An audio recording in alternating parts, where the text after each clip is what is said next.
ስራ ላይ ያላችሁ በድንገት ከወንበራችሁ መነሳት ቢኖርባችሁ የከፈታችሁት ነገር ለሌላ ሰው እንዳይታይ ካስፈለጋችሁ ምን ታደርጋላችሁ? ማውዙን ይዛችሁ ስታርት ውስጥ ሄዳችሁ ሉክ ወይም እስክትቆልፉ ድረስ ጊዜ ሊወስድ ይችላል። ለዚህ መፍትሄው በጣም ቀላል ነው። በኪቦርዳችሁ ላይ የዊንዶው ኬይ እና ኤል ፊደልን በአንድ ላይ ተጫኑ። ዊንዶው ፕላስ ኤል ኮምፒውተራችሁ ሳይጠፋ ወይም ሸት ዳውን ሳይሆን ወዲያውኑ ወደ ሉክ ስክሪን ይወስዷል።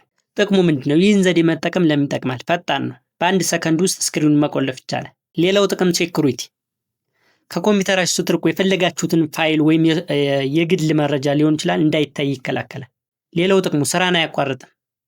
ስትመለሱ ፓስዋርዳችሁን አስገብታችሁ ካቆማችሁበት መቀጠል ትችላላችሁ። ከእንግዲህ ከኮምፒውተራችሁ ላይ ስትነሱ ዊንዶው ፕላስ ኤል መጫን አትርሱ።